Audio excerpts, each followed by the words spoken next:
approfitto la sede per ringraziare la PT, l'ACA, l'ASCO, sia i commercianti che l'ACA Hotel, il Consorzio di Promozione Turistica, il Consorzio Arenili e tutte le associazioni che hanno contribuito a livello anche volontariato per riuscire a portare a casa una manifestazione degna delle più belle stagioni mai fatte a Caore. Quindi le iniziative che sono state fatte sono sempre state fatte anche quest'anno a un ritmo a oggi siamo a 389 manifestazioni fatte dall'inizio dell'anno, con la maggior parte nel periodo regionalmente estivo. Quindi sono molti impegni che l'amministrazione riesce a portare a termine per queste manifestazioni. Poi per la difficoltà di programmazione e promozione degli eventi è da sottolineare l'aumento esponenziale delle richieste di soggetti privati, associazioni, per la realizzazione di iniziative turistiche e culturali a ridosso delle manifestazioni, che provocano delle problematiche gestionali nel rispetto amministrativo, del materiale scenico, della comunicazione, nonché della localizzazione degli eventi stessi. Qui faccio solo un esempio, ci sono dall'amministrazione ha già dei programmi con delle manifestazioni programmate che ogni anno si fanno, come il Festival Internazionale di Strada, come alcune manifestazioni di Libero Vendi, però ci sono molte altre manifestazioni che ti arrivano anche 2 o 3 giorni prima di poter farle. Allora l'amministrazione fa veramente, si impegna per riuscire a dare l'opportunità a tutti di poter fare queste manifestazioni. Ma cosa viene a meno? Viene a meno che non riusciamo a pubblicizzare queste manifestazioni. Ecco il motivo perché o le facciamo o non le facciamo, meglio farle e che poi la gente lo sappia. Però abbiamo una possibilità di iniziative che si può scaricare da internet nei siti di Caore, dove ci sono già scritte tutte le manifestazioni programmate. E qui si parla già di 400 e passa manifestazioni, che va anche oltre la stagione estiva e anche nel periodo invernale. E quindi la possibilità di vedere i siti del Comune di Caore e del caore.ue si può già scaricare, e poi le nostre manifestazioni organizzate dall'amministrazione vengono anche recepite da altri siti collaterali. E non ultima la possibilità di avere la newsletter del Comune di Caore, dove ogni settimana, quest'anno, e ringrazio anche l'addetto stampa, che puntualmente ha sempre pubblicizzato gli eventi, non solo gli eventi, ma anche dato un motivo di ringraziamento per aver partecipato agli eventi. Poi la vostra richiesta era appunto per quanto riguarda se è allo studio dell'amministrazione comunale un'organizzazione degli eventi 2013. Certo, c'è come, è proprio uno dei motivi principali che noi vogliamo creare uno sportello unico dove sia le associazioni che gli interventi prossimi che saranno nelle manifestazioni siano programmate per tempo. È un mio auspicio, spero di riuscire, è che a Natale abbiamo già una cartellonistica in linea di massima per quello che sarà la programmazione dell'estate, e d'estate avere una programmazione di massima per quello che sarà le manifestazioni invernali. Su questa ottica dobbiamo muoverci. Capisco che per noi, e per voi lo volete una cosa immediata, per noi diventa, entrati già come amministratori in una stagione già iniziata, ci ha trovato un po' in difficoltà. Mancando anche di risorse, questo ha nuovamente creato un po' di disagio, però siamo pronti per questo, quindi condivido appieno la sua richiesta. Per quanto riguarda la promozione sui siti comunali, la scelta di 2 siti e non di uno, la scelta è perché uno è un sito istituzionale, cioè comune.caore.it, e l'altro invece è un sito con contenuti di promozione, quindi c'è caore.eu. L'altra vostra richiesta era se i luoghi dove sono ospitate le manifestazioni non risulta vero che tutto viene concentrato in centro. No, non è tutto concentrato in centro. Certamente fa da padrone il centro storico, quest'anno molte manifestazioni dall'esterno per venire a Caore chiedevano gratuitamente, fanno la manifestazione ma dateci il centro storico. Noi siamo riusciti a certe manifestazioni o a certe attività di mercatini, coinvolgerli anche per Luna Verde e Porto Santa Margherita. Faccio un inciso sugli mercantini dell'antiquariato. Siamo riusciti a fare 12 giornate a Porto Santa Margherita e 12 a Luna Verde, mentre solo a Cavo, capoluogo, solo 3. Quindi siamo riusciti anche a spiegare questo. Poi c'era un'altra vostra interpellanza sulle aree destinate alle manifestazioni. Certo che non è facile, perché quando iniziamo a fare delle manifestazioni dove l'aumento c'è molta affluenza di pubblico, dobbiamo rispettare i termini di legge. E quindi tutte le feste sono soggette alla commissione di vigilanza pubblici spettacoli e logicamente non abbiamo molti spazi per poter usare, cioè per poter fare delle feste. Ecco allora che è inevitabile che alcune feste, quando le persone sono più di un centinaio, siamo obbligati a coinvolgerli esclusivamente in determinati punti. Ecco perché dobbiamo fare feste in determinate piazze.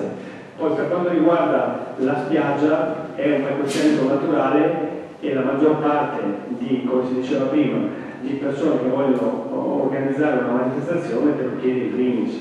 Quest'anno abbiamo avuto questa esperienza, il prossimo anno cercheremo di coinvolgere certi tipi di manifestazione all'esterno del capoluogo, che potrebbe essere zona falconera piuttosto che zona faro. Quindi è nostra intenzione di poter riuscire a fare anche questo. Mi sembra di aver risposto a tutto. Ridò la parola al Presidente. Qualcuno vuole intervenire sugli interventi? Brevissimamente. Le ringrazio, vi ringrazio per avere in questo modo recepito quali sono state anche le indicazioni e lo spirito di quella che voleva essere la nostra interpellanza. È un elenco di buone e tante intenzioni. Io le auguro buon lavoro e ci vedremo poi alla prova dei fatti per vedere come è andata. Una cosa mi sembra un po' carente però la sua relazione, cioè una risposta precisa per quanto riguarda i bagni pubblici in centro storico. Come lei sa c'è una discussione per quanto riguarda questo problema, che sono sempre chiusi, lo stesso dicevo per segnalazione o lamentele da parte solo di cittadini residenti ma anche di turisti. Volevo chiederle se per caso avete in programma la realizzazione di nuovi bagni pubblici o quantomeno più efficienti.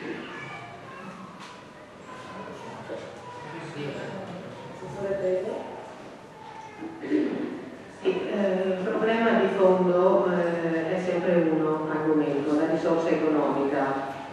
Quindi prima di poter affrontare quello che sia la realizzazione di un nuovo bagno dobbiamo anche fare i conti con la cassa in questo momento, quindi finché non abbiamo ordini diversi dalla normativa ci cerchiamo di attenere a quella che c'è. Dico sì, penso che come zona del centro, insomma di Caorle, i bagni pubblici sono posti, una nel sito nel centro proprio di Caorle e l'altra nella parte antistante. Forse potrà mancare un altro bagno pubblico che cercheremo comunque di identificare quanto prima, e sempre tenendo presente di quella che è la difficoltà di bilancio.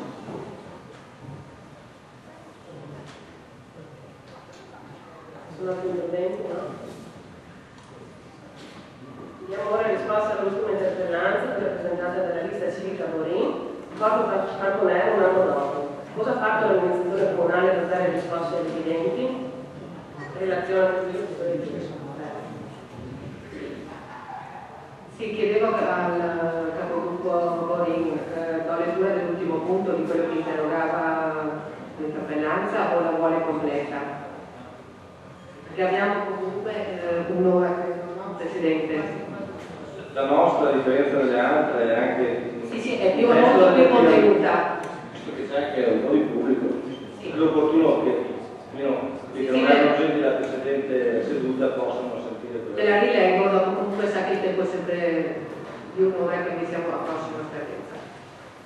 È trascorso ormai un anno dall'operazione della Capitaneria di Porto di agosto 2011, che ha prodotto sequestri di pontili, imbarcazioni ormeggiate a Porto Falconera, nonché sanzioni verso i proprietari delle imbarcazioni stesse.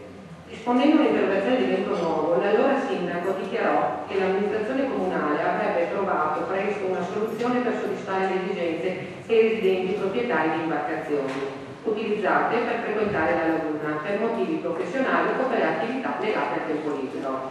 Occorre ricordare che l'intervento della Capitaneria di Porto era conseguenza di una situazione di vuoto amministrativo, in cui il ruolo del comune ha brillato per inefficienza e inefficacia. Appare infatti scandaloso che a Caro, Casone e Pontili siano periodicamente oggetto di sanzioni e procedimenti giudiziari, mentre altri comuni con analoghe situazioni territoriali e problematiche sono riusciti a far affermare l'abusivismo attraverso un'intelligente azione di pianificazione e regolamentazione. A Caore necessariamente il rapporto con l'ambiente lagunare passa attraverso i casoni e le imbarcazioni che necessitano di un sistema di pontili a approdi. Se non si supera l'attuale perversa dinamica di abusi e sanzioni, questa tragicomica dialettica delle guardie e ladri, se non si danno certezze normative su questi due temi, casoni e pontili, secondo un criterio che favorisca i residenti e garantisca la sostenibilità ambientale. Anno dopo anno assisteranno al declino della preziosa cultura lagunare che la comunità di Caore storicamente ha saputo sviluppare con un gravissimo impoverimento sociale, culturale, identificativo e ambientale. Quindi si interroga dunque l'amministrazione comunale per sapere quali azioni sono state intraprese dal Comune di Caore durante l'anno trascorso dall'inizio della Capitaneria di Porto a Falconera nell'agosto 2011, quali soluzioni concretamente realizzabili sono state elaborate per il contesto di Porto Falconera e per il tratto demaniale dell'Incesolo per superare l'attuale situazione di stallo, sia per quanto riguarda i casoni sia per quanto riguarda i pontili e gli approdi. Con quali tempi, e qui vedremo insomma, tali soluzioni potranno essere attuate. Naturalmente sa benissimo anche lei qual è stato sempre per le amministrazioni, sia le precedenti ma anche quella a cui faceva parte lei, anche di questo problema annoso di Falconera. Infatti in risposta alla sua interrogazione viene a dire che l'annosa questione di Falconera è stata portata avanti da diverse amministrazioni e la stessa non risulta di semplice soluzione. Innanzitutto è da risolvere la questione in ordine alla demanialità sia allo specchio acqueo sia dalla parte a terra.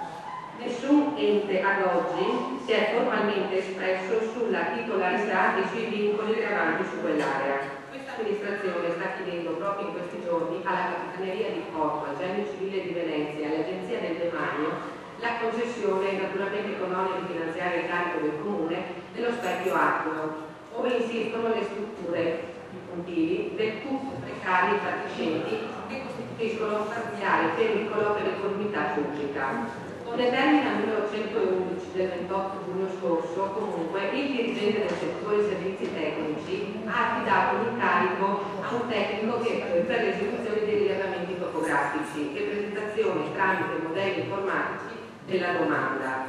Settimana scorsa, sempre il tecnico ha finito il suo lavoro e ora il dirigente comunale presenterà agli enti formale domanda di concessione e contemporanea domanda di anticipata conformazione. Qualora in possesso della concessione l'amministrazione comunale, compatibile con le risorse disponibili, si provvederà a rimuovere gli attuali approdi e provvederà alla costruzione di altri idonei pontili e gestione degli stessi, previa doverosa loro regolamentazione dell'area che sarà destinata esclusivamente agli operatori locali. Già nell'anno 2009 si era definito con l'Agenzia del Demanio, che questo se lo ricorda anche lei, un percorso fattibile per l'acquisizione di tutto il compendio di Falconera, arrivando addirittura al perfezionamento di un negozio giuridico. Pertanto il Consiglio Comunale aveva approvato una variazione di bilancio ed è una delibera del numero 15 del 20 marzo 2007 per l'acquisto appunto della Corte, per l'acquisto della stessa. Cosa che per i motivi comunque relativi alla mancata disponibilità delle risorse finanziarie non abbiamo portato ad adempimento dello stesso. Quindi credo questo sia un tema che lei conosce molto bene, di quale sia la sua complessità e soprattutto di quanti vincoli e norme siano legati appunto a questo territorio, anche perché vi ricordo che all'epoca aveva più volte seguito la questione, anzi la giunta presso. Consigliere Tavaro, prego. Grazie Presidente e grazie Assessore per la risposta. Che provo a riepilogare per quel che ho potuto comprendere.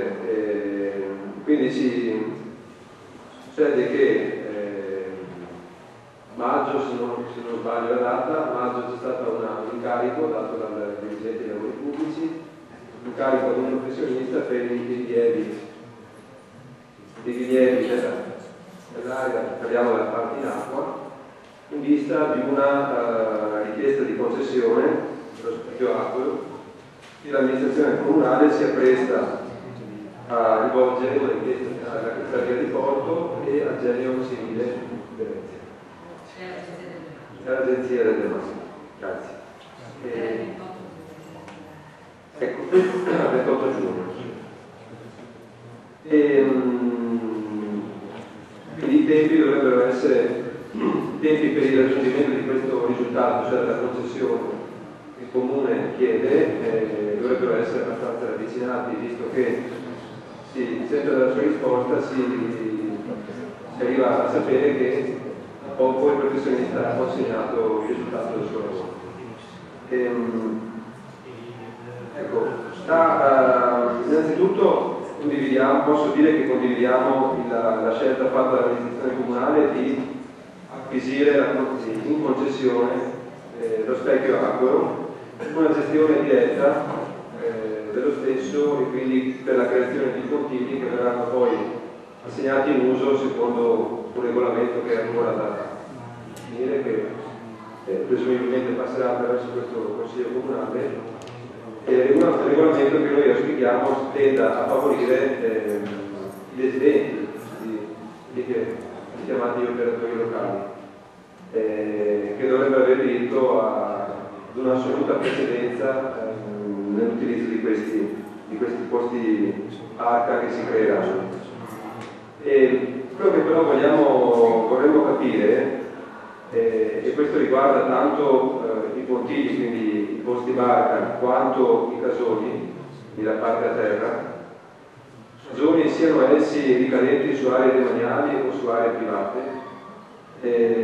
Vorremmo capire se vi è, visto che il lavoro era stato iniziato diversi anni fa, se vi è una continuità del lavoro di pianificazione da parte dell'amministrazione comunale, pianificazione che era partita con il piano paesaggistico di dettaglio, se ricordate nel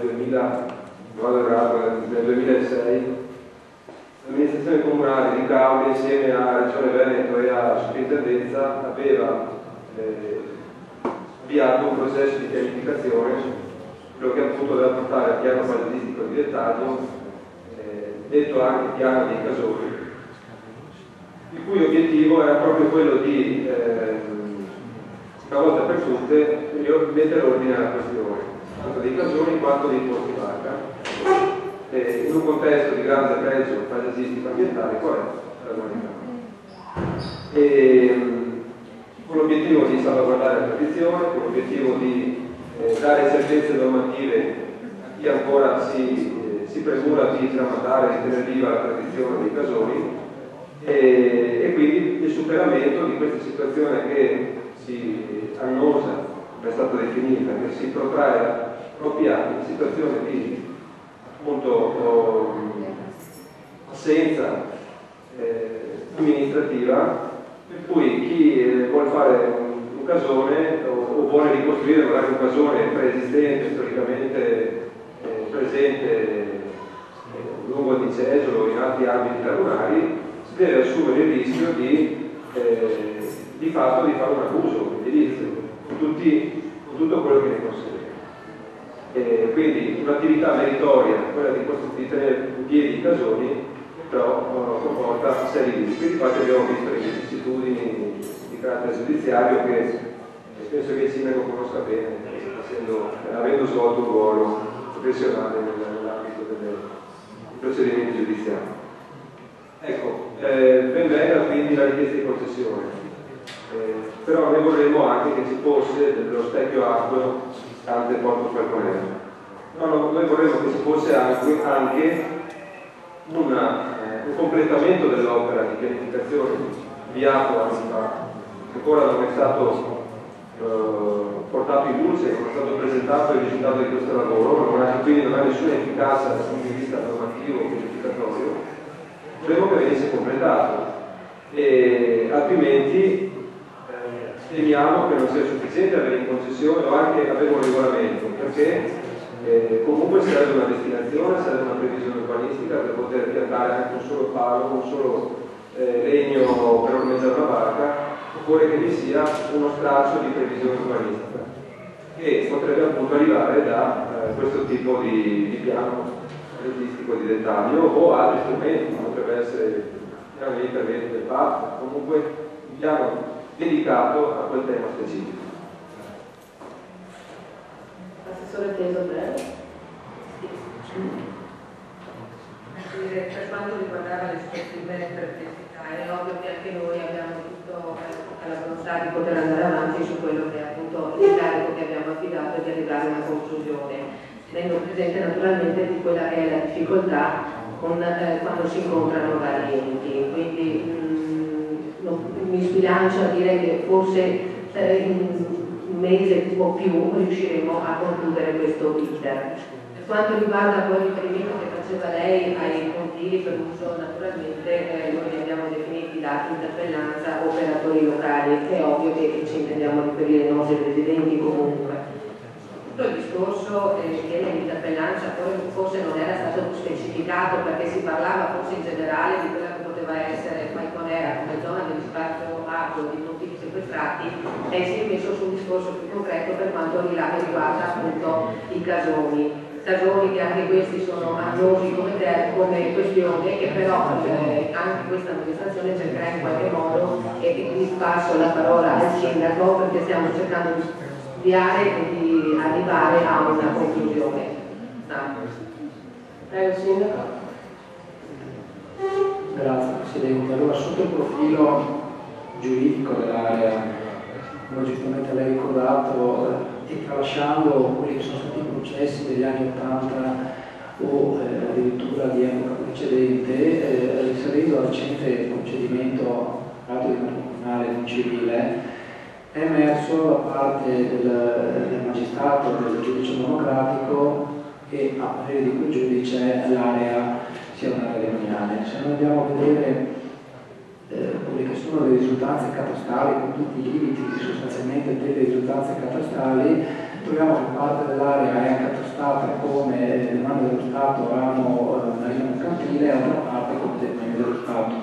Agli effetti pratici risulta comunque demanda dello Stato, per cui è con lo Stato che ci si deve relazionare con ogni cosa. È vero anche che sul punto è stato proposto appello a una sentenza da parte della maggior parte degli imputati e dei detentori dei casoni, e il procedimento d'appello è ancora in fase di fissazione dell'udienza. Si è chiesto di ribaltare la sentenza di primo grado, tentando di far emergere alcuni movimenti storici che risalgono all'inizio del secolo scorso e che potrebbero andare a valorizzare che trattasi di proprietà privata e non di demanda dello Stato. Sul punto operato con controversia, al momento la sentenza per la quale dobbiamo tenere conto è sicuramente l'emessa dal giudice monocratico in primo grado, questo molto più sul profilo giuridico. Per quanto riguarda il piano Casoni è un bambino che ha ormai 20 anni, risale al 1993-1994, era un censimento con tanto di schede catastali e fotografie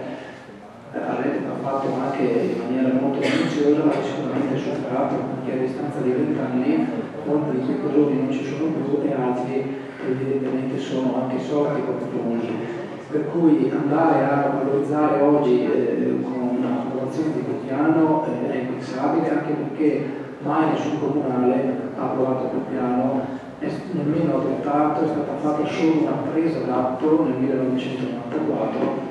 Per cui andare oggi a valorizzare quel piano che nel suo contenuto sostanziale superato, io direi proprio di no. Il problema di poterlo recuperare quel piano e di poterlo adottare con le realtà concrete, quindi dargli non solo un contatto di forma, ma un contatto di sostanza effettiva, implica che dobbiamo incaricare un progettista che faccia un'opera non da poco con i relativi costi. Sarà nel momento in cui le risorse finanziarie lo consentiranno, comunque uno degli elementi, perché poi di fatto questo è lo stesso motivo per cui viene anche bloccata la posizione di area Carbonera, come prima l'assessore Teso aveva ricordato, per il quale di fatto il negozio giuridico è concluso, da domani possiamo comprare, ma non abbiamo i soldi per poter fare l'operazione. E si risponde anche, e ritorno al primo punto, quello relativo alla natura giuridica dell'area. Io ho chiesto agli uffici di approfondire, adesso insomma vediamo, perché qualcuno va a interpretare anche che l'area Casoni potrebbe essere interessata ad una vocazione turistico-ricettiva. Questo comporterebbe, pari tanto per dire, le spiagge, che rimane la proprietà delle mani dello Stato, ma di fatto la gestione potrebbe essere appannaggio all'amministrazione comunale. È controversa la questione, la stiamo approfondendo, potrebbe essere in caso di risposta positiva anche un mutamento di strategia da parte dell'amministrazione comunale. Consigliere Paolo? Sì, grazie alla risposta. Tuttavia il sindaco, io non mi riferivo al piano al censimento che avevo fatto dall'architetto Paolo Busso nel 1993. Sì, mi riferivo appunto a quello che ho chiamato piano paesaggistico di dettaglio per la laguna di Capre, i cui lavori sono stati avviati ricordo, se non sbaglio, nel 2006. E per questo lavoro era stata incaricata la Proteco, gli stessi autori del PAT, che si preoccupa nello stesso studio che ha redatto il PAT, Proteco che a quanto mi risulta ha consegnato, ormai passati 2 anni, anche più, il lavoro finale, che però ancora non è stato presentato. Nessuno l'ha mai visto, tranne forse gli uffici e la giunta, l'amministrazione. Il Consiglio non l'ha visto e tantomeno la popolazione. Ecco, al di là dei contenuti di questo piano che non sono noti, comunque credo che anche per i soldi spesi, l'investimento fatto, valga la pena portare a termine questo lavoro, anche proprio per le risposte concrete che possono essere date a questi problemi che si trascinano da troppi anni. Ripeto, il piano regolatore vigente, il vecchio piano regolatore, non è in grado di dare risposte per sbloccare tanto la situazione dei confini quanto la situazione dei casoni, che non vengono neanche individuati, vengono classificati come ammessi giudizi. Serve un piano, insomma, moderno, degno del 2012 in cui ci troviamo, in cui il piano che vada a partire da un censimento, da un rilievo dello stato di fatto, anche confermare o meno le situazioni e anche dalla possibilità anche di incrementare, perché non il numero di casoni o il numero di posti barca se questi non sono sufficienti per i residenti. Ovviamente con un occhio di riguardo per la compatibilità ambientale, perché il rovescio della medaglia è questo. Grazie. La parola al sindaco. Sì, avevo capito, quello è il piano, quello relativo al recupero sostanzialmente delle acque della laguna, eccetera, non preciso, adesso non ricordo quale. Allora, quell'incarico è stato dato dall'amministrazione precedente della Proteco, risale nel suo esito alcuni anni fa, dopo per mancanza di soldi, il censimento si è fermato e quindi è una fotografia che risale da alcuni anni fa. Quell'intervento va recuperato. Come nuova amministrazione stiamo valutando ormai da alcuni mesi la possibilità di affidare l'incarico più che per una prosecuzione, forse per una rivisitazione di quel censimento. Lo possiamo fare con meno soldi di quelli che avrebbero dovuto essere impiegati secondo un primo impegno. Lo possiamo fare questo grazie agli strumenti tecnici nuovi che con tecnologia informatica consentono di recuperare sostanzialmente la fotografia e già di trasformarla in un prodotto da software. Questo accelererà sicuramente il livello, farà risparmiare soldi. Sotto il profilo delle risorse lo facciamo, lo possiamo mettere con la prossima variazione di bilancio con l'impiego dell'avanzo di amministrazione, quindi questo sarà un passaggio sicuramente nel lavoro della rete. Gruppo Zanon? Abbiamo ancora qualche secondo. Da quello che emerge, da quello che ho capito, tanto decantato e pubblicizzato piano dei casoni delle campagne affidato alla Proteco praticamente è un flop. Se questo fosse vero, farmo il sospetto che molti di noi non si è capito, e cioè che l'amministrazione precedente proprio non volesse risolvere il problema dei casoni delle campagne. Sindaco, prego. Io ovviamente non ho amministrato in precedenza, quello che posso dire dalla documentazione che ho esaminato è che rispetto a quello che era l'impegno finanziario per poter portare a termine quell'opera c'è stata forse una sottovalutazione dei costi rispetto a quello che doveva essere fatto. Da qui a dire che l'amministrazione precedente da un incarico spende dei soldi per non voler fare un progetto è un po' eccessivo, capovolto, no?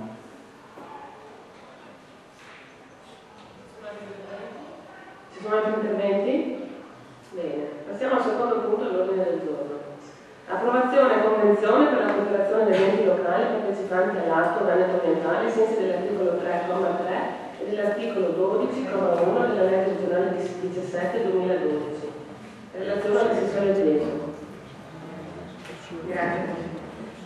Come noto, il settore del servizio pubblico relativo al ciclo integrato dell'acqua è in continua evoluzione ed è oggetto di frequenti modifiche legislative nonché di interventi referendari e rapporti costituzionali. A seguito dell'emanazione della legge 42 del 26 marzo 2010 del decreto legislativo del 24 gennaio 2012 numero 1 per Italia, le regioni hanno legiferato in merito a una nuova disciplina per l'organizzazione del servizio idrico integrato. Le disposizioni citate infatti prevedono la sospensione dell'autorità d'ambito territoriale e lo svolgimento dei servizi pubblici locali in ambiti o bacini ottimali omogenei non inferiori alla dimensione del territorio provinciale, ambiti che possono essere modificati anche su proposta dei comuni interessati, da presentarsi entro il 31 maggio 2012. La Regione Veneto ha pertanto legiferato in proposito con la legge 14 del 27 aprile 2012 ad oggetto disposizioni in materia di risorse idriche. Nella stessa viene riproposta l'individuazione degli ambiti territoriali ottimali attuali, confermando il distaccamento già operato a suo tempo di alcuni comuni del lato Veneto orientale, riconoscendo l'ambito interregionale Lemene in accordo con la Regione Friuli Venezia Giulia. In detta legge regionale 17/2012 è inoltre previsto che a seguito della soppressione delle autorità d'ambito effettuate entro il 31/12/2012 le forme di cooperazione tra i comuni ricadenti negli ambiti siano individuate nei consigli di bacino, enti con personalità giuridica di diritto pubblico deputate alla programmazione e all'organizzazione del servizio idrico integrato. Gli organi dei consigli di bacino sono l'Assemblea e il Comitato istituzionale di Presidenti e Direttori dei Revisori dei Conti. In particolare per le figure suddette vengono riproposte le competenze e funzioni già proprie delle autorità d'ambito. Nelle disposizioni transitorie è anche previsto che i consigli di bacino subentrino in tutte le obbligazioni attive e passive delle autorità d'ambito ed assolvano il personale in servizio presso le medesime. Sempre la legge regionale 17/2012 ha previsto che per la costituzione dei consigli di bacino venga sottoscritta una convenzione per la cooperazione sulla base di uno schema tipo predisposto dalla giunta regionale e previa approvazione da parte dell'assemblea d'ambito, con successiva presa d'atto della stessa da parte di ciascun comune in conformità del proprio statuto, come indicato dall'articolo 3,2. Lo schema di convenzione è stato approvato dalla Giunta regionale del Veneto numero 1006 del 5 giugno stato approvato dall'Assemblea d'ambito nella seduta del 27 luglio 2012, era numero. Lo schema di convenzione per la cooperazione, così come determinato dalla Giunta regionale con il provvedimento 1006, deve essere approvato entro 60 giorni dall'adozione del provvedimento della Giunta regionale da parte dell'Assemblea d'ambito. In caso contrario, il Presidente della stessa provvede in via sostitutiva secondo le modalità di cui all'articolo 11, comma 1 della legge regionale 17. Richiamata tuttavia la nota protocollo 15.343 del 3 maggio 2012 di questo Comune, con la quale è stato chiesto alla Regione Veneto e all'Acqua Laguna la riperimetrazione degli ambiti finalizzata al passaggio del Comune di Caore al lato Veneto orientale al lato Laguna. Naturalmente noi adesso chiediamo a questo Consiglio Comunale di prendere atto dello schema di convenzione approvato dall'Alto Veneto Orientale con deliberazione dell'Assemblea numero 5 del luglio 2012, che è stato allegato comunque ai documenti, e di dare atto che con la presa d'atto dello schema di convenzione di cui al punto 1, in particolare di quanto previsto dall'articolo 2 denominato enti locali partecipanti, non si intende revocare o rinunciare alla diversa perimetrazione degli ambiti richiesti con nota di questo Comune in data 3 maggio 2012. Ci sono interventi? Prego, consigliere Favaro.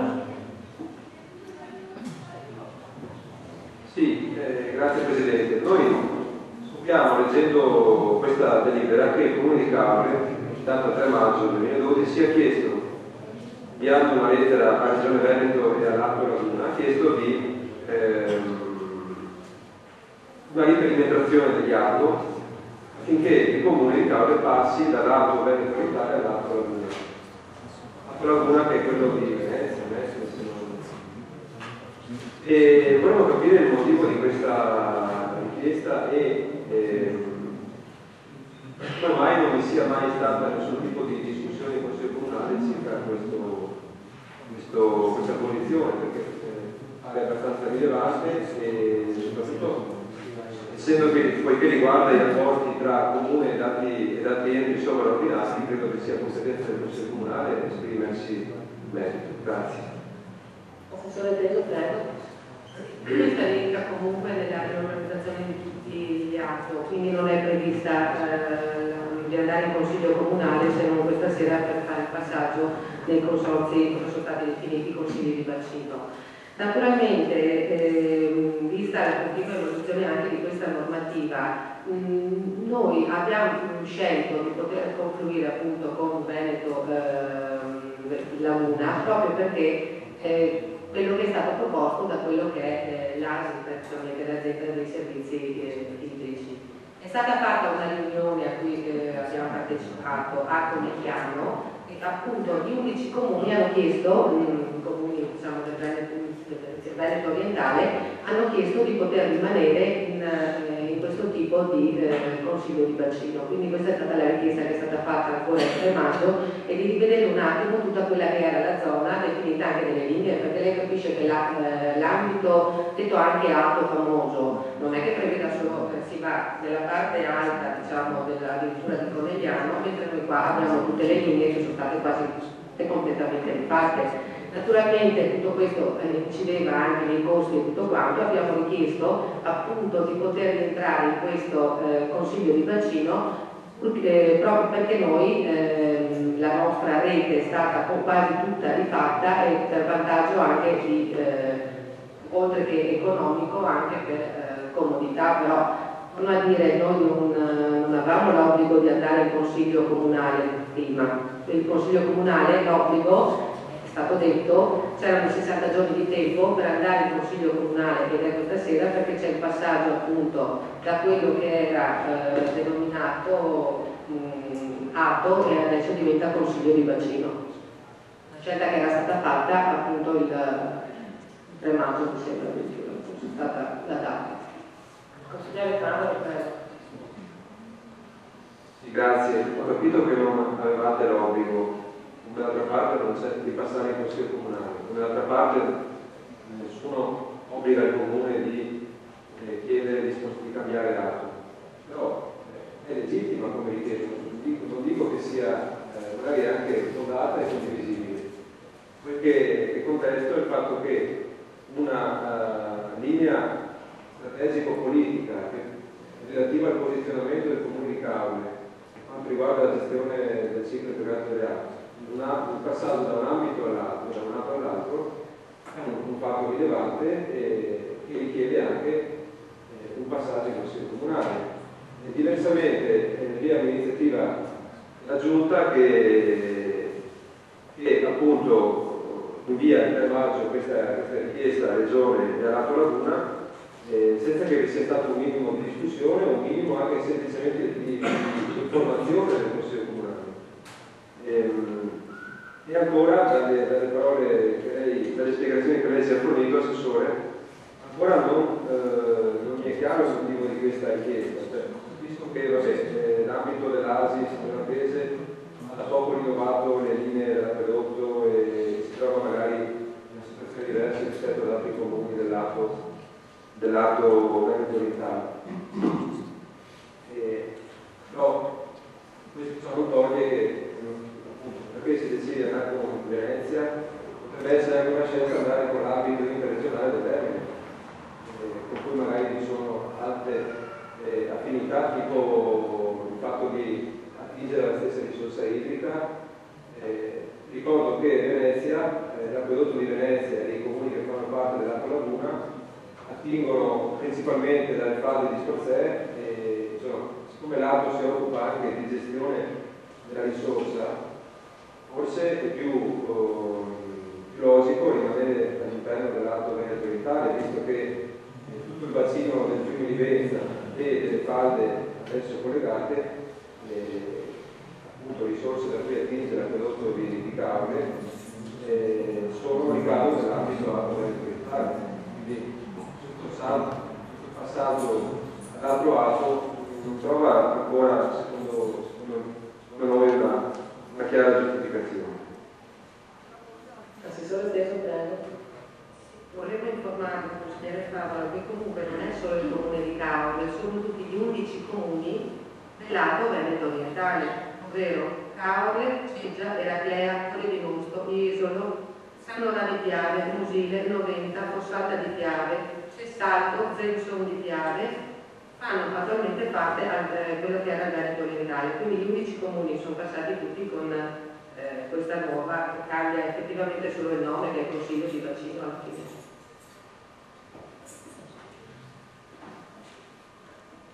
Capogruppo commesso, prego. Sì, grazie. Condivido l'osservazione che fa la consigliere Favola, anche perché mettersi nei panni del lato Laguna e quindi dare il nome di ottimizzare il servizio quando quel servizio idrico fornisce il servizio anche a Chioggia e a tutta la ronda lagunare, poi è abbastanza problematico ottimizzare quello che invece da molti anni è stato perseguito nella nostra zona, fare riferimento al lato del Veneto orientale, quindi alle falde che ci portiamo tutte le zone di Conegliano o dove vengono. Appare veramente poco ottimizzabile una scelta del genere. Sembra, come dire, anche il consigliere Paolo diceva, più consono alla nostra realtà, quello di magari cercare un rapporto con l'altro Venere, e che comunque non vediamo la necessità di cambiare lato quando le linee sono già predisposte per un servizio che funziona già abbastanza bene. Grazie. Prego, Sindaco. Sì, capisco la perplessità. In realtà, se leggiamo l'articolo 3 bis del decreto legge che ha previsto questo riordino, la norma, poi convertita nella legge 27 del 2012, dice che la dimensione degli ambiti bacini territoriali ottimali di norma deve essere non inferiore a quella del territorio provinciale. Quindi la legge che per vocazione ci dice cosa dobbiamo fare di norma. Se ci sono motivi diversi per discostarsi, ma non l'ha fatto nessuno dei comuni, magari si potrebbe anche valutare le cose, però allo stato dell'arte non abbiamo, secondo i principi di proporzionalità, adeguatezza e efficienza, e anche valutati quelli che sono gli interessi omogenei del territorio, questa amministrazione ha deciso di fare questa scelta. Se andiamo poi a vedere nel concreto, come già accennato il vice sindaco, a quella che è la struttura all'interno della quale il servizio si realizza, stiamo parlando da una parte di strutture molto vecchie con pozzi artesiani e di strutture nuove e rimontate dall'altra parte. Sono interventi? Il consigliere Camera per... Attenzione che nell'Alto Laguna ci sono un sacco di utenti comuni che sprovvisti di acquedotto. La zona delle risorgive di comuni di Sforzè hanno acquedotto, ogni singola utenza domestica ha un pozzo artesiano, per cui diamo tanto meglio a cambiare acqua. Questo è il criterio della logica.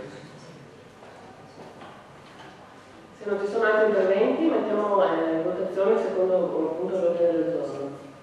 Favorevoli? Contrari? Astenuti? Approvato. Con 14 voti favorevoli. Contrari? Un contrario? Astenuti. Mettiamo i voti immediati di tutti il secondo punto all'ordine del giorno. Favorevoli? Contrari? 1. Astenuti? 2. Passiamo al terzo punto all'ordine del giorno. Articolo 18,2 del decreto legge 95/2012, convertito in legge 135/2012, istituzione delle città metropolitane e soppressione delle province del relativo territorio. Prego, elezione del sindaco. La città metropolitana è previsto per la prima volta dalla legge 142 del 90, che ha attribuito al governo, su proposta delle regioni interessate, l'emanazione entro 2 anni di decreti legislativi attuativi, con poteri di surroga al governo stesso in caso di inerzia delle regioni. Le regioni tuttavia non si sono mai attivate, il governo non ha mai esercitato poteri di surroga, così la legge 436 del 93 ha da un lato definito i termini di attuazione e dall'altro ha reso facoltativa e non obbligatoria da parte delle regioni interessate alla procedura, che doveva condurre alla delimitazione territoriale delle varie aree metropolitane, tra quali Venezia. A seguito di tale modifica è stata quindi profondamente ridimensionata la carica innovativa della legge 142 del 90. Negli anni successivi la delega al governo non è stata più rinnovata e si è quindi chiuso il percorso normativo che doveva portare alla nascita delle città metropolitane. Con la legge 59 del 97, nell'ambito della cosiddetta riforma Bassanini, con la quale si è dato avvio al processo di decentramento di compiti e funzioni amministrative dallo Stato alle regioni e alle autonomie locali, è intervenuta la legge 265 del 99, cosiddetta Napolitano-Vinieri, che ha modificato l'impianto delle aree metropolitane e delle città metropolitane, sottraendo alle regioni il potere di iniziativa nell'individuazione delle aree metropolitane e ridefinendo i poteri decisionali a vantaggio dei comuni delle province. Con il testo unico degli enti locali, decreto legislativo 267 del 2000, chiudendo il decennio di riforma partito con la 142 del 90, si è data nuova linfa all'istituto, con la previsione che, su proposta degli enti locali interessati, la Regione procedesse alla delimitazione dell'area metropolitana, una volta individuati i comuni che ne devono far parte, nell'ambito dell'area stessa si costituisse con legge dello Stato la città metropolitana. Detta procedura prevedeva anche un referendum popolare nel territorio dei comuni interessati. Con la legge costituzionale 3 del 2001 è stato modificato il titolo V della Costituzione e la città metropolitana ha fatto suo ingresso nella Carta Costituzionale. Il nuovo testo dell'articolo 114 della Costituzione riconosce intero al primo comma che la Repubblica è costituita da comuni, province, città metropolitane, regioni e Stato